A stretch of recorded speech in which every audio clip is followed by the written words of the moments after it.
Return to Glory podcast, September 4th. It's Akron week. The Zips, Hunter Zarbanicki, Austin Rose, Dakota Freetag. The big mighty Akron Zips come to Memorial Stadium after a 10-0 shutout loss at home to Wyoming last week. Big scared here. I was just telling you before we got on, I was like, I didn't realize that the Zips were this bad. I say that we're probably gonna, lose or barely squeak by a win, but I feel all right this week. Feel better than last week. Hey, this is my team. I played multiple dynasty seasons with them in college football on the video game. And how'd those go? Let me tell you, they suck. And it's not me that sucks. It's them. You sure about that? Yeah. The Zips of Akron I don't know, Austin, to your point, I don't think they're very good. We've had some teams come in here from the MAC, Northern Illinois, beat us a few years ago. Even some lower level or FCS teams come in that, you might have a little bit of cause of concern. I don't have any here. Is 100% chance win an option? Or do we save that for next week? Could next week's team beat Akron? No, this is 100% chance win. Okay, I mean, yeah. What way you do? Again, overlooking a team is never good. I know teams obviously prepping and doing Akron stuff this week. I mean, I think you would be anyways. But jokingly said, focus on Michigan this week. Oklahoma plays Michigan. Nebraska doesn't for a couple of weeks, but should be preparing for Michigan. That's obviously an extreme, but there are a lot of things I think that the coaching staff, specifically after hearing the coordinators talk on Tuesday, that they want to work on and focus on. Before we get specifically into Akron stuff, we're a week from the Cincinnati win, and I'm stealing this topic a little bit from the Nick Bob podcast, which is one I really enjoy listening to. The general consensus thoughts from the fans was what? There's a little bit of not quite the sky is falling, but there's a little panic online. I mean, people were pretty critical of the win. At least from what I was reading on like the Substacks and subreddit and that level of fan. Now I don't know what the World Herald is putting out or what kind of, but I never really trust the World Herald to have a good pulse on what the fans are feeling because they're a little puff PC at times. But there was there was a little bit of like, oh, like Dylan Raiola sucks. A lot of critiques on Dylan Raiola. And I mean, we talked about some of our concerns with the defensive line and stuff, but I felt we weren't as sky is falling as kind of what seemed like online. Now, obviously, the people online are going to be your extremes that are posting and commenting, so I can see that. But that's what I saw. I don't know what you guys saw. I saw a lot of we suck, like we're terrible, but it's like I barely saw anyone like pumped about the win online. I don't think I saw anyone. There were a couple people. There were a couple people like, hey, like they'd respond to someone and be like, well, we got the win, but It's like have the fans completely forgot the last 7 years? yeah, that's what I was like, okay. And in the one score games, they've lost all of them with Rhule. Well, most of them. It's like you finally got that monkey off your back. It's a one score game against it. And who knows, maybe Cincinnati's gonna be good. I don't think so, but you never know. And seeing all these other teams that sucked week one, all you want to do is get out of week one with a win. Yeah, guys, I think that's spot on. And to add to that, what you said, Dak, about Cincinnati, we don't know. And the fans and people, like, I think people are relieved that we won. I mean, if we would have lost, the place would have exploded, Nebraska Nation. Yeah. But I do think that people were disappointed and relieved that we won, but overall came out of the game, man, wanting a lot more. And regardless of the opponent, and I'll say that fans, media included. I mean, we had our list of things as well. Why is that? I mean, have fans have the meet? I think the really good point that Nick made, and I'll repeat it here because I loved it. It's because we know what a successful program is at Nebraska. It's a whole expectation thing, and we love talking about expectations here on the podcast.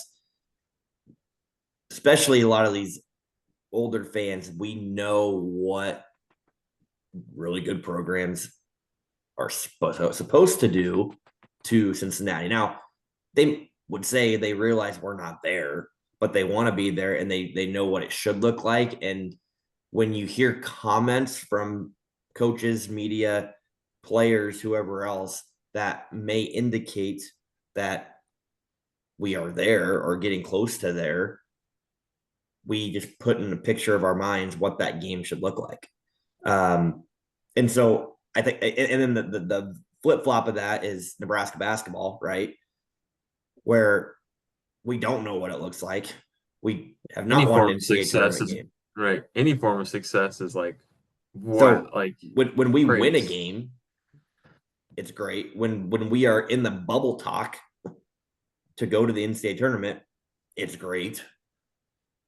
Where can you imagine if a Kansas or a Duke or North Carolina, well, North Carolina kind of was there a few years ago, was in our shoes in basketball? Holy cow. Winning by 6 to Wake Forest would be the end of the world to them, but we play Wake Forest. We beat them. Hell yeah, we beat a Power 5 school, no matter how ugly it looks. So it's just a matter of expectations and perspective.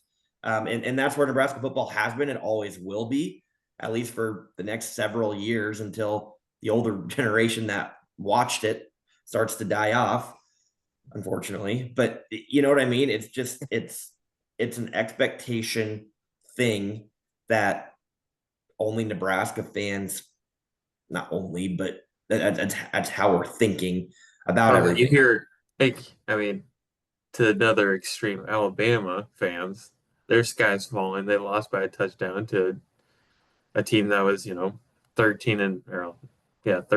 2 years ago, 12-0, I guess, they didn't win the bowl game. But they're already talking like, man, looking at the buyout for Kalen DeBoer. Yeah, I don't. Even though they lost 3 games last year, then they lose week 1 this year, and they're like, we're garbage, and we're like, man, we would have taken 9-3 in a heartbeat. We would have taken a 7-point close loss to Florida State as a home opener. We would have taken that. We would have been. So I don't think the sky's falling as much in Lincoln as it is in Tuscaloosa, but do people forget Nebraska just made their first bowl game in 7 years? And they do. Do they forget the Northwestern game week 1? Do they forget the Illinois game week 1? I do. I don't say they forget it, but I just think there's a level of, and they reset. There's a level of expectation and a level of a mindset that everybody has in this state, and I'm including ourselves in this too, of where things should go. And the part that feeds into it, and I'm not saying there's a right or wrong way to do this, and this is where I'm going to transition into Matt Rhule handling and setting the expectations a little bit.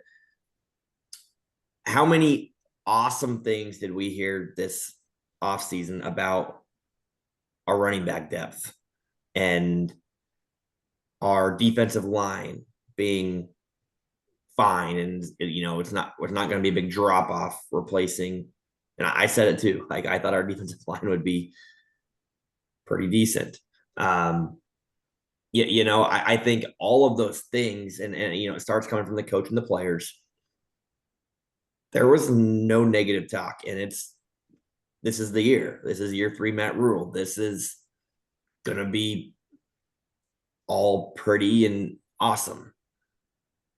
I will say to the defense of Matt Rhule and the internal hype produced, you're not going to come out and be like, our running back depth sucks. Okay, so you're not going to say do that, but it's been so positive, right? And so I agree. So this is what's interesting. So you're not going to obviously come out and shun players, not at probably this point of where you're the transfer at. portal still. There's still, there's still time for people to leave. So it's like you have to fluff a couple of feathers, just to make sure people feel good about themselves and they're not going to hop in the transfer portal, even though it's like, well, you're a third string running back and you're not that good yet. Like we'll get you there, but you can't jump ship to go to Akron and start for Akron yet. Correct.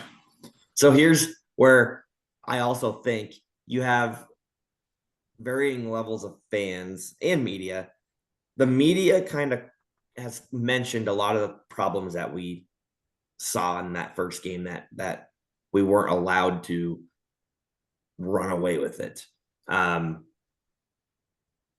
casual fan that maybe doesn't follow along to a lot of stuff and is just hearing general comments of Rhule year 3, explosive offense, Dylan Rhule second year. Yes. Like they're going to look at this game and go, well, what was that? But a lot of the stuff that we saw was a little bit concerning. The one piece that was maybe surprising to people was the non-explosive, down the field aggressive offense that was maybe expected. That maybe was a surprise. But overall, your casual fans are the ones that we're talking about. And then your more informed fans too maybe look at this game and see a little bit different side of it. But even them, there's question marks on what we saw. But I think all of that is what was formed from the offseason, which I'm saying this like it's a new thing for Nebraska fans. It's not. It's part of it was the national media also got a sniff correct. of the Matt Rhule year 3 sneaky pick for the playoffs. That became a very popular thing as week 1 or week 0 approaches. Like, you look at Nebraska's schedule, I just saw a thing that, we had, it was, I don't remember if it was ESPN came out, but we have a 7.8% chance to make the playoffs. Like, it's other people outside of Nebraska were also, so that's when you kind of start to be like, oh, well, maybe it's not just Nebraska hype. Maybe it's not just the offseason Kool-Aid. Maybe there's something to it. But I think they also weren't. But those national people, I also don't think are going to look at this and go change your expectation because of this one game.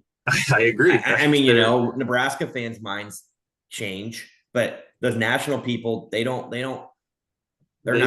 watching. Some of them do maybe watch play by play, but they're looking at a lot of them probably watched the highlights. They looked at the box and were like, wow, Dylan Rhule had 75+% pass completion, and they dominated time of possession, and they gave up 17 points, but they held them to 3 points in the first half, and and they found a way to win. In the grand scheme of things, they're still in line with whatever prediction that they neutral made. site. Yeah, I agree. Well, and we also talked. We'll probably get to the Dana Holgorsen stuff, but Dana Holgorsen in his press conference talked about, he's like, I expected us to be more explosive, have bigger plays, and Dylan Rhule had to come out and say, like, I was just doing what the defense was giving us, and that's what they were giving us. That's what I was gonna say right there. Since that's what Cincinnati was giving you, they were not letting Nebraska deep at all. We were moving the ball well. We just didn't execute in the red zone, but we moved the ball well. But by the time we got to the red zone, we just didn't. Yeah, connect. and they were same dumb penalties that kill you in the red zone. That's probably people mad about too. and not finishing drives. It's the D line and the O line got better towards the end of the game. That D line and O line, I think people are most worried about, especially the D line. For Yeah. the O line, I'm not concerned. I think that left tackle spot, figuring out who's in there Well, for a big game. But Pritchard ain't seen the field again. so Yep. what's see the funny? What's funny though, Dak? He actually graded the best out of those three defensive or left tackles. He just had the worst time penalty. He did Yeah. have the worst timing of it, but he's still listed as an or on the depth chart with the other two. Like they're still going to figure that out. So that's the offensive line. So the comment of the Cincinnati, the way they played us, and I thought about this a little more. And this is let's take a big step back and go any sport. It doesn't even have to be a sport, but sports are easier to think about it this way. You have a designed system, an idea of what you want to do for an offense. And we're going to go the extreme of the Scott Frost comment. Oh, I was so pissed they won last week. Big Ten. Keep going. The Big Ten is going to adjust to us because of what we're going to do. Okay. So there's the extreme. And obviously we sit somewhere in the middle. And then there's a flip-flop of literally running everything based off of what the other team gives you. I think the frustration in the explosive offense and is why are we just sitting in Cincinnati's hand? Why can't we go make a play even though they're in this 3-2 shell giving us stuff underneath? Why can't we still have an explosive play that they have to adjust to us? And if they're in this 3-2 shell and not putting guys in the box, why can't we have a run play that breaks off for 65 yards? Because that's what we do. And now they got to bring extra guys in the box to now we can make an explosive play down the field. So there's a fine line of saying, okay, well, that's all they're giving us. It's all they're giving us. So that's what we had to take. Well, why not make them adjust to us? Because when they look at us, they probably weren't going, well, that's what they're getting. You know what I mean? There's a fine line of adjusting to us. Doing that. So like that, I'm not calling it an excuse because we heard Dana and Rhule say that. But at the same time, that's where the frustration sets in for the Husker fans is no, like why can't we still do something? Right. Our offensive line's good enough to just dominate the line of scrimmage that forces their hand into changing their plan. But we're not there yet. That's why. No, and that's why that again, we're not. Scott Frost says it before we even play a game. They're going to adjust to us. Well, as a coach, that's the perfect world, right? The perfect world as a coach, you can go out and run anything you want, and you don't give it. Now you're obviously going to prepare and still scout and tweak things based on what the other team's running, but you're going to run your stuff because you can, and you have the better players, you have the better talent, and they have to find a way to stop you both ends of the ball versus trying to tweak and figure out how to go score. We did. Yes, it's important to remember that when Rhule's first year he came in, he's like, okay, I have to fix the offensive line. Like that's what I have to fix. Last year the offensive line was decent, and then he's like, we have to fix special teams and we have to fix the turnover issue. And this year we come out, no turnovers. I guess last year we kind of fixed it halfway through. And he's like, all right, we have to make our offense a little bit better and we have to fix special teams. That's the number one. This year we come out game one, we hit a 52-yard field goal, we go 2 for 2. Punting team looked good. So it's like, okay, you can see the progress. You just have to remember where we started at.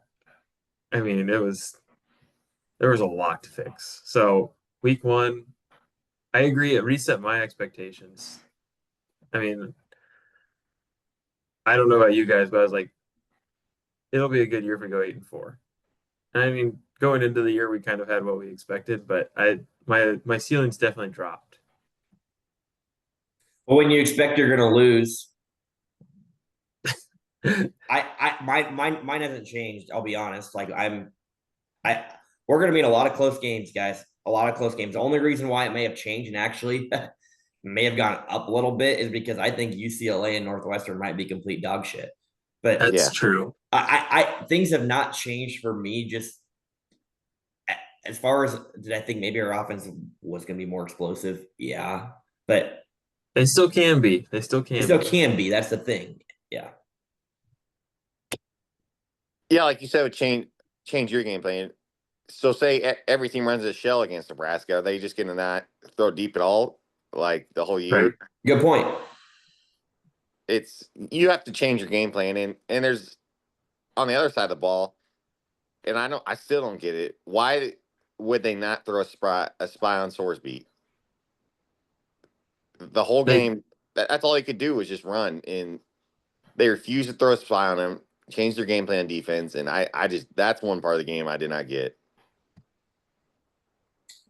Yeah, I'm like it came late, right? Mhm. Some of the stuff was designed runs. I also think when you have a lead like that, you're not obviously wanting to give up a 12-yard run to a quarterback, but You don't want to give up the 60-yard pass to a yeah, quarterback and either. you like clock ticking. But I agree. I think I mean I was pretty pleased with the defense Yeah, overall. The defensive Sure. line I thought It made you a little nervous. nervous, but I Sorsby's I mean coming into the game and going out of the game like he's a lot worse than what people thought he was going to be. I thought overall. I mean, legs included, right? He was supposed to be, I think, a lot better and than that too. Um, so I don't know. I mean, the spy thing, maybe, but here's uh, here's the other tough part about week one is these teams all have 9 months to prepare for, like Cincinnati had 9 months to prepare for Nebraska, so they deep dive into everything, and you're almost over prepared to play that team instead of just 1 week. yeah, now we're in the 1 week prep or 2 week if you have a bye week. So yeah, I mean that's a good point. I think that factors into it, and not just Nebraska Cincinnati, but all games this weekend. I want to circle all the way back to where we started. We've been kind of going on tangents here, which is okay. So all of this expectation, hype, thought, where we landed week one, general fans, comments that we all mentioned at the top. I want to talk specifically about Matt Rhule in this job as the head coach at Nebraska. And I'm going to go on a little rant here, so bear with me. Here's what Matt Rhule's job is. And we just mentioned before the show, Austin, how Akron, their head coach is their OC. And calling plays. A lot of head coaches, not a lot, some call either the offense or the defense. Matt Rhule, his job as the head coach in Nebraska is a CEO. And he is managing all the moving parts, everything. And obviously, when it comes to game management and in-game stuff, but more importantly, handling all of the external stuff that's going on in college football. And it's his job to do that. It's not really, it is his job because he's the head coach and CEO, but it's not his job to critique and really get down to specifics of the offense and defense. That's the coordinator's job. And while we did hear from them in the offseason, but only a few times, and we heard some good things, which again, I think you probably are going to say good things. But this week, those two gave some hesitation, some the things that we saw, and were not necessarily happy with how the game went, and called some people out and some positions out for that. So Rhule, his job is to manage everything at one time. And in a very new world, he's trying to do the best he can. Now, as a head coach, I think, well, and maybe not all head coaches, but especially at a head coach at Nebraska, put a little chart on this. It's either going to work or it's going to not work, right? Not at Nebraska are you just going to sit in the middle for your whole life and go, no, it's you're either going to have success here, and success defined Nebraska is going to be competing for a college football playoff berth every year, or it's not going to work. You're not going to get to that point, and you're going to get fired. So, Rhule's doing in his mind what he thinks to get it to work. And some of that stuff is what we're seeing with all the hype, the expectations, the extracurricular stuff that he's doing that in the past, this podcast included, you would go, man, just win first. Just get that stuff done. And you know what? It might result in wins. But if you don't win, you look like an idiot, right? You look like a dummy for doing all of this extra stuff. And the stuff I'm mentioning recently, going on the Pat McAfee show every week, starting a podcast and doing his own podcast. The picture with the bowl in the off season, the stuff that fits into what's called an attention economy, which I also stole that from the podcast, but it's an attention economy right now. Like Rhule, I think, understands that you want attention drawn to your program right now. And that's why a lot of things are positive. For it to work, we need to get really good talent and players here, not just in 1 year, but in 2 years, 3 years, 4 years. So he's seeing it as a CEO from this big perspective. Now, if it doesn't work and you're not able to execute and have the right pieces underneath you to win games, then now you look like a fool. And I'll defend Scott Frost a little bit here. There's a little bit of that in Scott Frost, I think, too. And he did end up looking like a fool because it didn't work. So that being said, I think that's what Rhule's doing. And I think he's very aware of that he's doing it that way. I think in his mind, it's either going to work this year, next year, or it's not. And if it does work and it does click with our coordinators, with the players that we have, then this thing's going to get rolling. If it doesn't work, he's like, all right, well, it's not going to work here. And it was going to end somehow. And is there a little bit of extra blame on laughing stock at me for doing all this extra crap? Who cares? Like, I do think it's pretty black and white as a head coach in Nebraska. It's either going to work or it's not. You're not. We saw it with Bo Pelini. You're not going to sit in the middle. People are going to get stale of it. And that's at Nebraska. Now, you want to coach at Marshall for 18 years? Go coach at Marshall for 18 years. But anyways, that was my big take on everything. I definitely, yes. And Matt Rhule, he's been pretty upfront. He's like, I'm doing Pat McAfee because we need eyes on Nebraska, and we have not been a winning program, and attention. Me being out there is important. And he's upfront. He's like, I'm doing the podcast for NIL. I'm doing Pat McAfee for recruiting.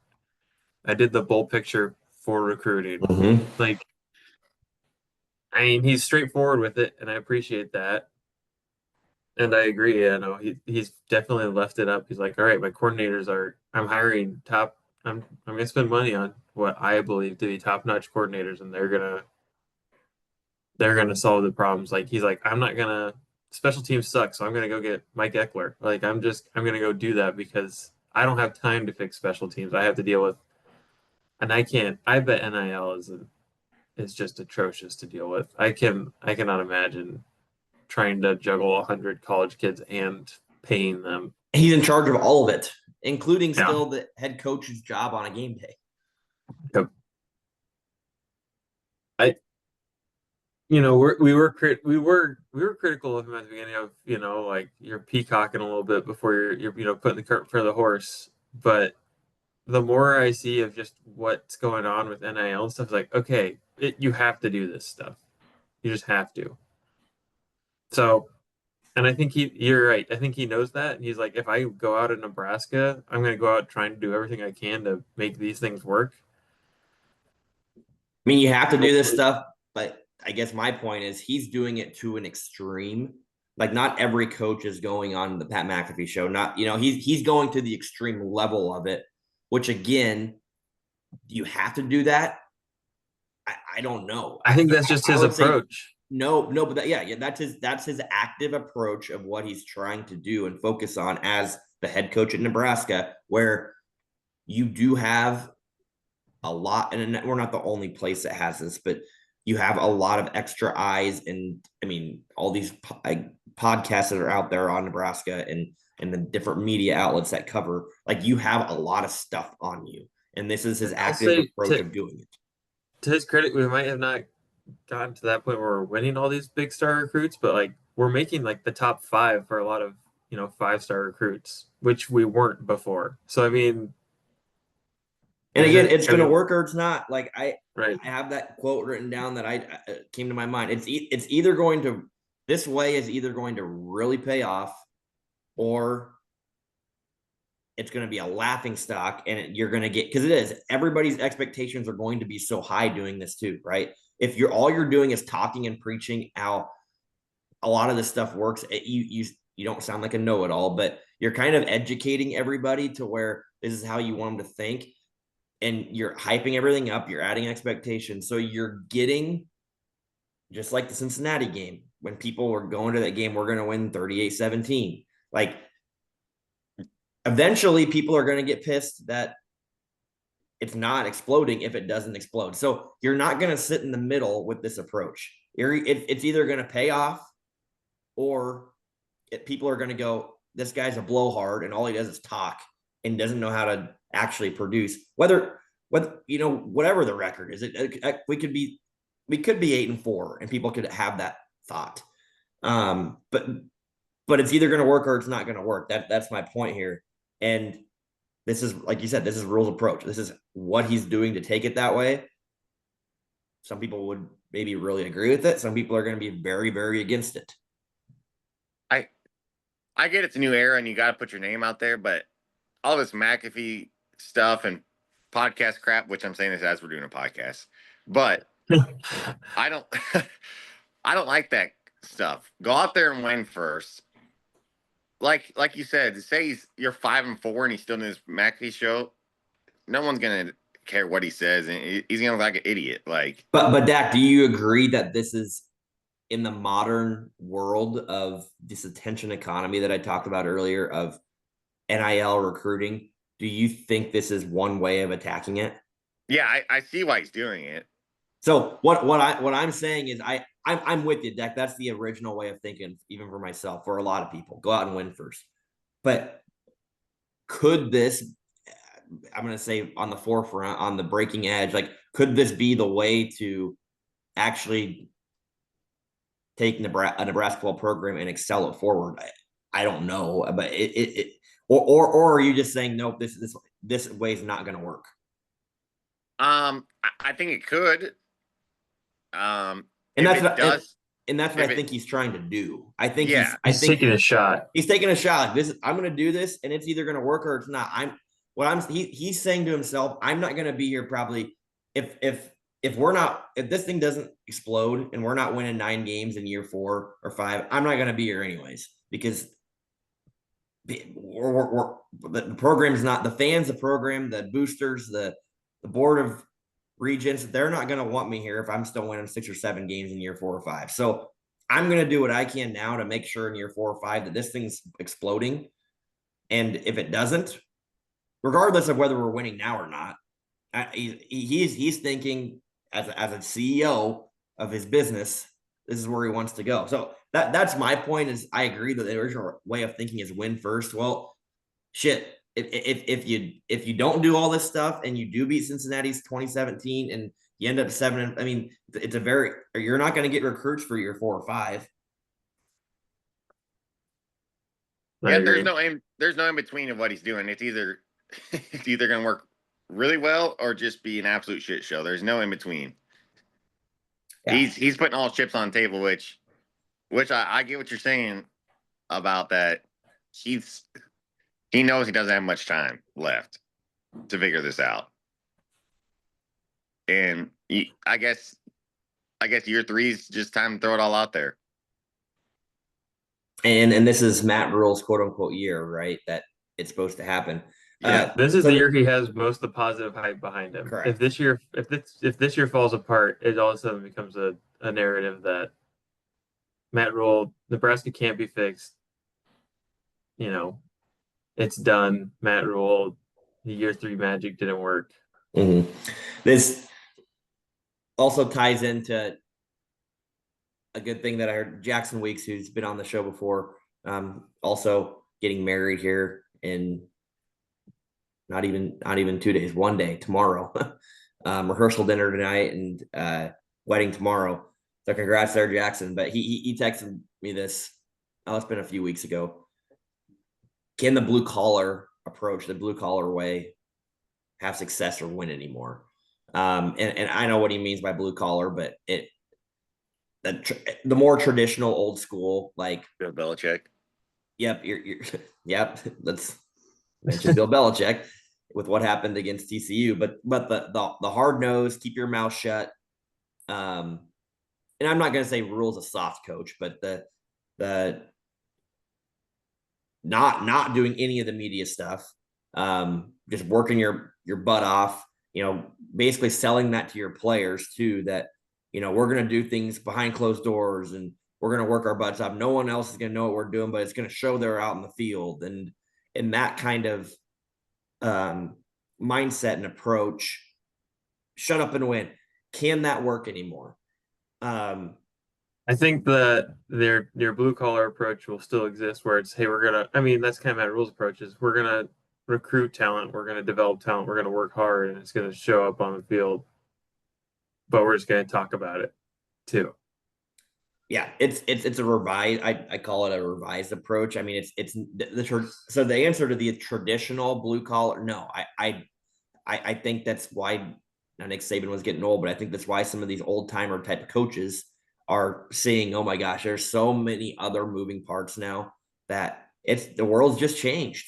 It's different now, and yeah, if you want to be the old school and old timer and think that way still works, well, to go find me a coach that's really having success right now. Now, do I think it could maybe turn back to that and have a little cycle in about 10 years where someone comes in and strips everything down and goes back to that because it's not normal and you find the right kids and you maybe get some success out of it, maybe, but it's going to be a lot harder to compete with the teams that are the blue bloods and getting all of the money and all of the recruits. Yep.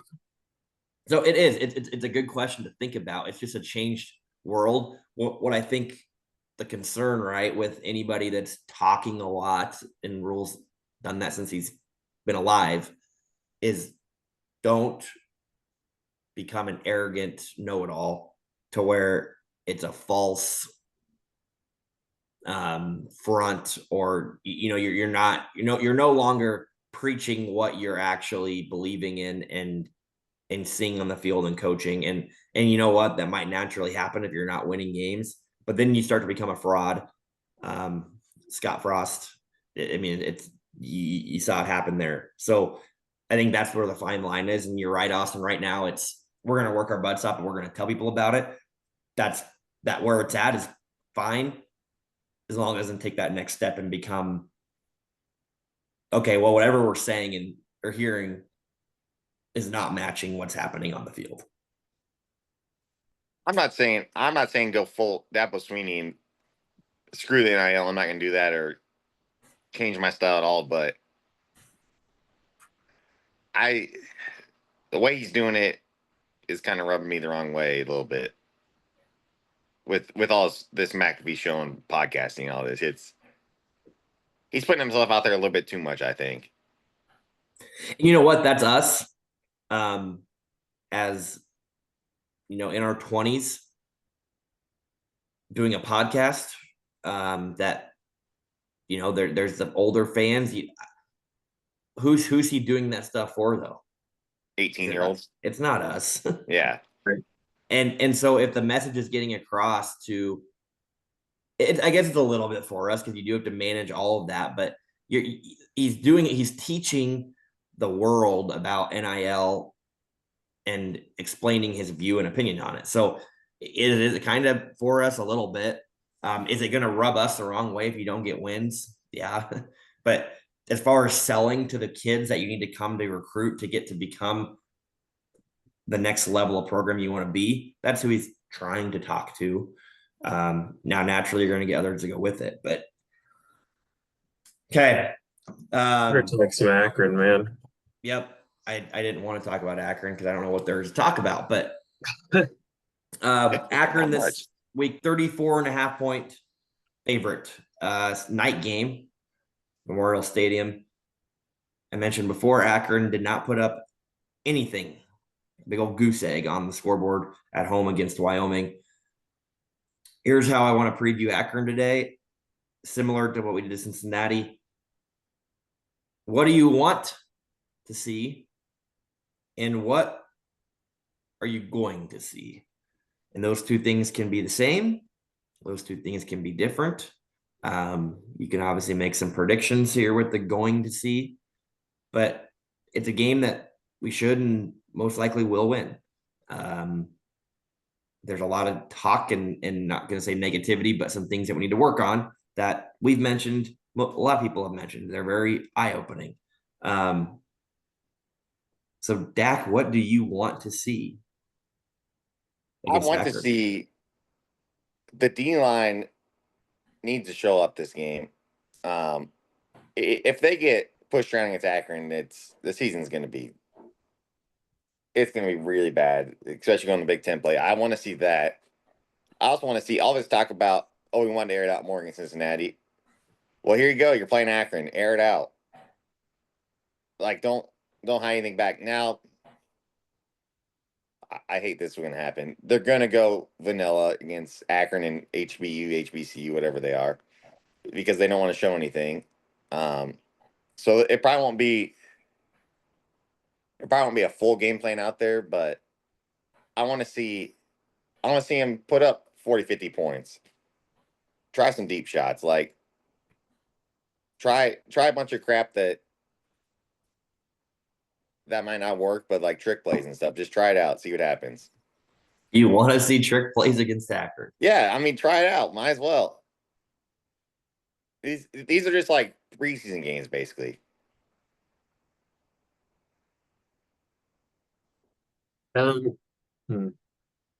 Yeah, okay, I guess. I don't know if I necessarily need to see a trick play against Akron. We should be good enough that we don't need the trick play to have a big play against Akron. That would be my counter to that. But Dak, I guess Dak wants to experiment. Yeah, just try it. The right word. But I wouldn't say doing a trick play. And you know the trick play I'm talking about. Experiment. You know the trick play.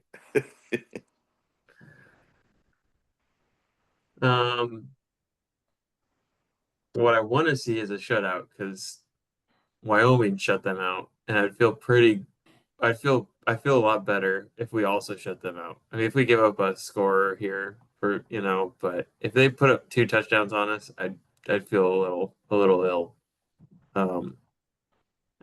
So I don't think we will see a shutout, but there's a chance we could see a shutout. On offense, the explosiveness, Dak, to your point, I want to see some version of it. Now, I don't think we're going to try to get creative, and I do think we're going to be very vanilla. But by being vanilla, I want to see us have some explosive plays from that, if that makes sense. So, like, running backs making guys miss. And Dana mentioned we had 6 guys or 6 missed tackles or made 6 guys miss in an entire football game. He was pissed about it. I think you want to see more of that against a team that you think you should be able to make guys miss. I think receivers, you'd like to see guys go make plays after the catch. And whether that means throw a couple of deep balls, yeah, maybe there is a deep post that we can hit any one of those 3 guys on against Akron. That would be nice to see. I don't think I don't think we're going to see that just because I think they're going to play conservative too. Akron. I mean, why play aggressive and why change? Why try to when you're the very very inferior opponent? What Which way do you guys lean in these type of games? Do you like when they go full vanilla and not show anything, or do you want them to show a little bit? I want them to practice the basics. I want them to be good at the vanilla. I want us to get better. Like Yeah. I want the things that did not go well in the game before, whether you win or loss, which to me, the best way to win against Cincinnati was how we won. And in a big picture, I think that was the best way to win because it showed what we needed to work on. If we would have won 38-10, everybody would have said this team is awesome, including the players and probably a lot of the coaches. And now while you would still find things to work on, it wouldn't have been like this week. I think winning how we did for this season was the absolute number one best way to win. Like I seriously thinking about that way. I know people aren't like maybe happy the way we won, but for this year, oh yeah, best way to win because you find a way to get better than things. So yes, I think as far as being explosive and showing stuff, like I don't think we need to go out and show stuff that we don't want to run against Michigan State. I think we want to get better at, for example, our next two running backs with Mosey and Kai Nelson. Like those guys, we want them to do some better things. And Dana said everybody wants them to do more. So that's what you want. You don't want Emmett to have 69 out of the 78 snaps. You don't want that. Right. Yeah. So, I mean, yeah. Yep. And so I guess to frame what the Akron Wyoming game last week was Wyoming ran 4.3 yards per carry. They had one guy who had 29 carries for 132 yards, and they had one receiver with 8 receptions and 190 yards. And that was Wyoming against them. So we should have better receivers and better running backs and a better offensive line. The funny part about them getting shut out is they're supposed to be an up-tempo, high-flying offense. That's what Akron wants to be. Well, they sure as hell wasn't. No, they were not. Yeah, and regardless of the opponent, it is a time where if you're playing a Michigan this week, your question going into the week isn't okay, how's Mosey and Nelson going to look in the backfield? Your question is, do we play them against Michigan? Or this week, they're going to play and they're going to get their snaps. They're going to get time to play because you're going to be able to evaluate them and see, okay, where are these guys at and what can we do to get them ready to play Michigan? That's the beauty of these games. Same thing with the defensive line or in the left tackle position, those concerning things. If you go and play Michigan this week, you're going, oh boy, are they ready? The question is, are they ready to play Michigan? Are they physically capable to hold their own, or are we just going to get pounded up front? Now, this week, we're going to be able to do a lot of things, maybe not everything, but most things that we want to do and have success with it. But can we break that down into a way that we can make it useful for the Michigan game? And when it comes to player personnel, technique, scheme, to help make us better for the long run. That's what you want out of these games. No, what I want to see Heinrich Harburg on the field, getting passes. I do. I want to see more Heinrich. Trick plays. That doesn't have to be a trick play. It's not a trick play. He's a tight end, Dak. I just want to see him out there. Another thing that I think I want to see is just continued execution from our special teams. That kind of speaks for itself. I don't it'd be awesome to see an Archie like 70-yard bomb. Like I just want to see. Well, actually, I hope I don't see him at all Yeah, you don't want to see him on the field. against Akron, but just execute like we did last week, and we should not have any shoot yourself in the foot mistakes on special teams again. I mean, you never should, really. I mean, the stuff that we have seen the past several years. So just execute again. It's another game to do that. And to be honest, a lot of the stuff with special teams, like, is it really that much different kicking a 45-yard field goal against Akron versus kicking a 45-yard field goal against Cincinnati versus Michigan? Not really. They're very, very similar. So just continue to execute and not beat yourselves in the foot. Maybe get some returns going. Maybe there's an opportunity there. That'd be nice. But just do your job and continue to build off of that. I heard this too. When was the last time we had back-to-back special teams games where we went, our special teams looks okay? We haven't had a back-to-back special teams performance in years. 20 years?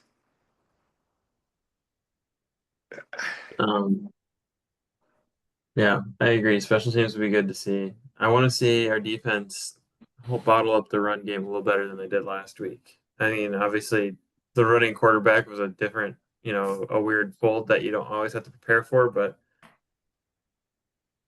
it'd make me feel better about our defensive line if we look not. I don't need us to look exactly like last year, but if there's some resemblance of like, okay, we didn't totally forget what we did last year where we bottled everyone up. And Ben Finley's their quarterback. He's not a runner. Yep. He went 16 for 38 for 139 yards and a pick last week. Our DBs are going to be a lot better than Wyoming's DBs. Yeah. So here's another question I was thinking.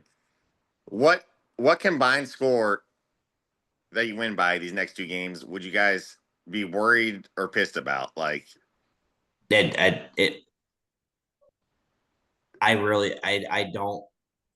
don't even know. If we won, I guess if we won less than, if we don't win by 2 scores, points, yeah. Like if we win 30-6, I'm okay with that. Like some people might get pissed that we're not blowing them out, like that we're not scoring a bunch of points, but if we won 17-3, it's like, okay. Yeah. I mean, we don't feel great, but it's. Yeah, I agree. If it's under 20, I would say for either one of them. Maybe Houston Christian, you go maybe under 25 or 30, but Houston Christian might be better than Akron. They could be. I don't know. I don't know. I know they won 69-0 against an NAIA team week 1. So yeah, that part's not. I think our range of outcomes of where these games are going to go are pretty. They're probably going to be blowouts.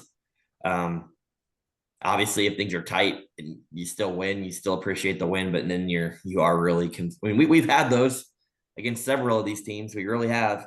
I just don't think that. I don't think Akron or Houston Christian. I don't even think they're the quality though that we've seen of these non-conference games that we've played in the past 4 or 5 years, and that's. Maybe giving a little more credit to this year's team and where we're at, but I don't. I think a lot of those past teams would also beat this year's Akron team. It's also mentioning too, not that it matters, but Akron cannot play in the postseason because their players are dumb. You guys know that? Yep. They didn't meet the academic criteria to play in postseason events. So. Which it doesn't matter. They weren't going to make a bowl game. They're not making a bowl people game. People didn't know. I mean, you beat Wyoming, but they played in the MAC. I don't think they probably will, but maybe they will. That was a big preseason talk of maybe they'll play with some fire because they're just a bunch of not smart humans and they just go around flying around. I don't think that's the case. I just don't think they're probably very smart. So poor. Isn't it like 2.0? You have to have like a 2.0 GPA for a team. No idea.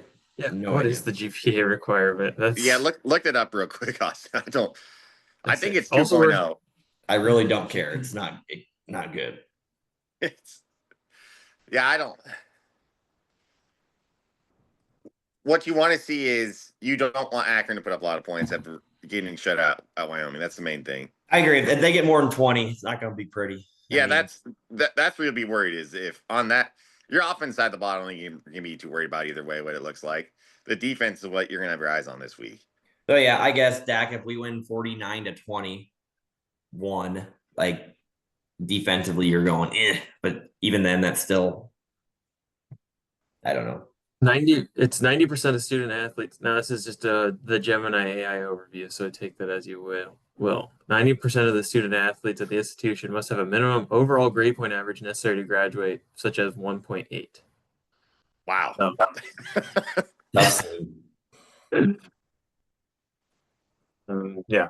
So the over under was 47.5. Is it moved at all? Do we know? I haven't looked at the updated spread. No. Implied lines are like Spreads 3-7, basically. Yeah. Spread's 34.5 points. Or no, point spread. Better get your spread bets in. There might not be a spread for next week's game. I mean, Oh, you'll be able to find one, but in today's world, you can find them. Yep. You can find them. Junior and Bonner out for the season with the ACL tear. Yeah. I mentioned We that. didn't talk about that, but we can talk about that more maybe next week. It is a guy that we need to find people to replace, but we're gonna see multiple guys this week anyways. But we're gonna see who the people are and who steps up, and That's probably the most exciting part about these games is you get to see I agree. bench guys. Yep. The bench, the prospects, and you know what? I hope we see TJ Lateef a little bit too. We don't want to see him at all outside of these two games ever, but I want to see that if something were to happen, We might be okay. what things are going to look like. Like, Dak, big game for your second favorite team, Oklahoma. Yeah, I cannot wait for this. So this kind of was talking about vanilla. That first game they played, I walked out pissed, but they didn't show literally anything in that first game, which I get why they didn't, because you got Michigan coming up next week. God, I don't know. Michigan just always scares the crap out of me because they could just run you into a death hole all game long. And what scares me is it looks like Underwood, they finally have a quarterback. I still think I was really impressed with Mateer. But god dang Venables needs to have an offense. Their defense looks good. Again, I mean they played Illinois State, so you don't know, but I'm a little bit worried. All right, Dak, put you on the spot. Name how many Oklahoma players you can name right now. Go. Mateer. Yeah, that's about it. Yeah, that's what I thought. I did watch the full game. I did watch the full game. OU's favored win by 5.5. 5.5. Yeah, I don't like that at all.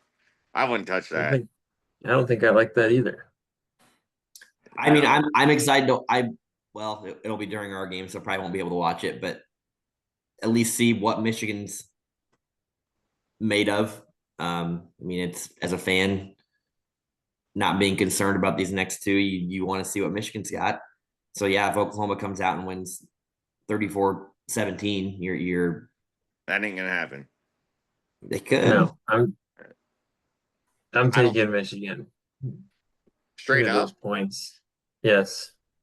Wow. Oklahoma's terrible. Venables is bad. They're terrible. I don't care what their ranking is. Oklahoma's bad. But they finally have a quarterback. I don't know. Apparently, it's the only position that you know. Yeah. And apparently he gambles, so bad guy. But I'll go, God, I'll go 35-31 Oklahoma in that game.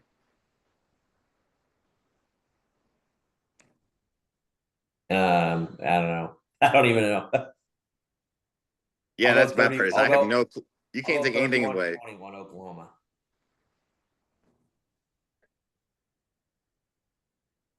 No one's taking the points. You took Michigan. Oh, so sorry. None of you. Yeah, you're right. I'm taking the Yeah. points. You guys aren't though. How about score prediction? Nebraska Akron. Throw a I'm gonna stat out. say 30, 31-3, Nebraska. I will go 42-6, Nebraska. 45-10. I do think with everything that we said, I think Holgerson's gonna come He's out. gonna push it. I think he's gonna try to. I think he's gonna come out and try to not make fans happy, but just show the team that no, we can be explosive, and here's why. And not really take the gas off the pedal, which I think could result in, especially in the third or fourth quarter, a couple of late touchdowns to get us some extra points. I think he's going to keep it going just to not to prove a point, but just to show that nope, like we don't have to be conservative. We can do this. So, all right. Well, we may have a tailgate pod. I don't know. Oh yeah. It's a little bit different now that we're on video, but we'll see what we can work up with on Saturday. Wait 1 second. Lock of the week: Illinois -2.5 against Duke. I don't know what that spread or why that spread is like that. You There's still want something it at going on. 3? It's at 3 now. Okay, Illinois -3 at Duke. I still don't know. I still don't know why that spread's like that. There's something going on. Be cautious when you take it, but I will be taking that. Dak is 1-1 on his locks. Hitting Florida State plus 13.5, but actually outright. Yeah, wish I would have bet that in real life. All right. Week 2, go Big Red. UVR. Go Big Red.